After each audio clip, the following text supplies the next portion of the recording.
عمومی طور پہ لوگوں سے لوگ ہنس ہنس کے بات کر رہے ہوتے ہیں، گھر میں ان کا رویہ کچھ اور ہوتا ہے۔ کسی شخص کی سیرت کو پہچاننے کا بہترین ضابطہ کیا ہے، یہ دیکھا جائے کہ وہ اپنی بیوی کے ساتھ کیسا ہے، اور یہ ضابطہ خود میرے حضور نے دیا۔ تم میں سے سب سے بہتر وہ ہے جو اپنے اہل خانہ کے ساتھ بہتر ہے، اور میں تم میں سب سے زیادہ اپنے اہل خانہ کے ساتھ بہتر ہوں۔ جب حضور کا وصال ہوتا ہے تو 9 ازواج حضور کے نکاح میں تھی، کسی ایک کو بھی میرے حضور پہ شکایت نہیں تھی۔ یہ حضور کا انصاف، ان کو وقت دینا، ان کے لیے حضور علیہ السلام کا ایثار اور ان کے لیے حضور کی محبتیں۔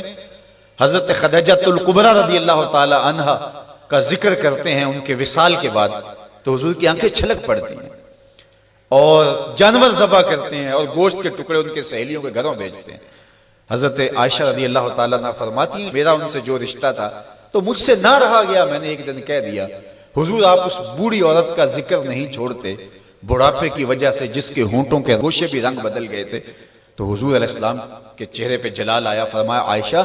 تم مجھے خدیجہ کے بارے تکلیف نہ دو، جب پورے مکے نے میرا انکار کیا تھا اس نے میرا اقرار کیا تھا، میں اس کا ذکر کیسے چھوڑ سکتا ہوں۔ اور حضرت عائشہ رضی اللہ تعالی عنہ فرماتی ہیں کہ حضور تشریف لائے اور میں آپ خورے میں پانی پی رہی تھی،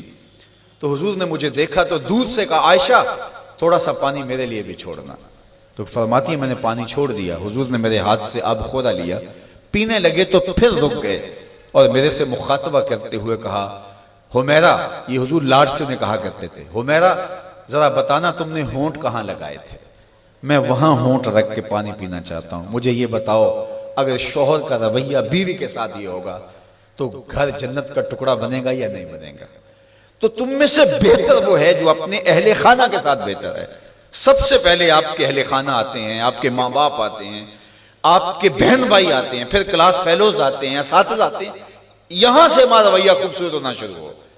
ہم نے دیکھا ہے کہ لوگوں کے ساتھ بڑے اچھے رویے، ماں باپ کے گستاخ ہوتے ہیں، ماں باپ کے بے ادب ہوتے ہیں، دکان پہ گاہک سے ہنس ہنس کے بات کر رہے ہوتے ہیں، لیکن بہن بھائیوں کے ساتھ رویہ تلخ ہوتا ہے، بیوی کے سامنے جا کے فرعون بن جاتے ہیں، ماں باپ کے سامنے جو ہے ان کے رویے کی تلخی ہوتی ہے۔ سارا دن جی ہمارا پیشہ ایسا ہے لوگوں سے ہنس ہنس کے بات کرنی ہے، لیکن جن سے آپ ہنس کے بولیں گے ماں کے کلیجے میں ٹھنڈ پڑ جائے گی اور باپ نہال ہو جائے گا، اس کے سارے دن کی تھکن اتر جائے گی، اس سے ہنس کے نہیں بولتے ہم سارا دن کے تھکے ہوئے آئے ہیں، سارا دن کس سے ہنس ہنس کے بولتے رہے ہو، یہ تمہارا اخلاق نہیں تھا، یہ تمہاری بناوٹ تھی، یہ تمہارا تصنع تھا۔ جو اخلاق ہے وہ حقیقت میں اس کا روپ نظر آتا ہے اپنے ماں باپ کے ساتھ، اپنی بیوی کے ساتھ، اپنے بچوں کے ساتھ، اپنے کلاس فیلوز کے ساتھ، اپنے دوستوں کے ساتھ، اپنے اساتذہ کے ساتھ۔ اگر تمہارا رویہ ٹھیک ہو گیا تو پھر تمہارا دوسرے لوگوں کے ساتھ رویہ بھی ٹھیک ہے، لیکن اگر ان کے ساتھ رویہ ٹھیک نہیں، دوسروں کے ساتھ رویہ آپ کا اچھا ہے تو پھر وہ آپ مکر کر رہے ہیں، آپ یہ بھی کوئی کاروبار کر رہے ہیں، یہ آپ کے اخلاق کا عکس نہیں ہے، یہ آپ کی ضرورت کا رنگ ہے جو لوگوں کو نظر آ رہا ہے، یہ آپ کا کاروباری انداز ہے، آپ کی مسکراہٹ آپ کا کاروبار ہے، آپ کے اخلاق کا عکس نہیں ہے۔ اگر اخلاق کا عکس ہوتا تو ماں کو بھی ہنس کے ملتے۔ میں وہ جو لفظ آپ کو کہے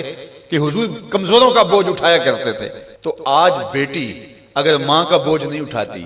بیٹا باپ کا بوجھ نہیں اٹھاتا، تو اس نے کسی اور کمزور کا بوجھ کیسے اٹھانا ہے؟ ماں گھر میں تھکی ہے سارے دن سے،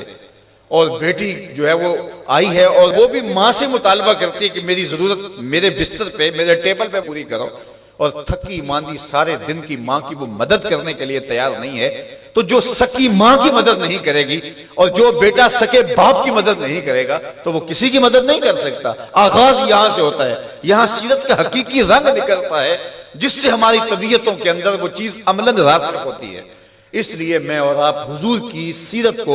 اپنی روح کے اندر اصل طور پہ اتاریں اور وہ ہمارا جزو لا ینفک بن جائے، وہ ہماری فطرت ثانیہ بن جائے، وہ ہماری عادت کا حصہ بن جائے، اور وہ خوشی اور وہ مسکراہٹ جو محض کاروبار کے لیے اور عادت کے لیے نہ ہو بلکہ انسان کی طبع کا حصہ ہو، وہ آپ کے غم غلط کرے گی، وہ آپ کو طمانینت قلب دے گی، وہ آپ کو قرار باطن عطا کرے گی۔ ویسے ہنس ہنس کے بولیں تو وہ ایک مکر ہوگا، اس سے تو جبڑے تھک جائیں گے، اس سے تو جو ہے وہ آپ کو کچھ فائدہ ہونے والا نہیں ہے۔ تو آئیے میں اور آپ اپنے آپ کو حقیقی عملی زندگی کی طرف لے جائیں۔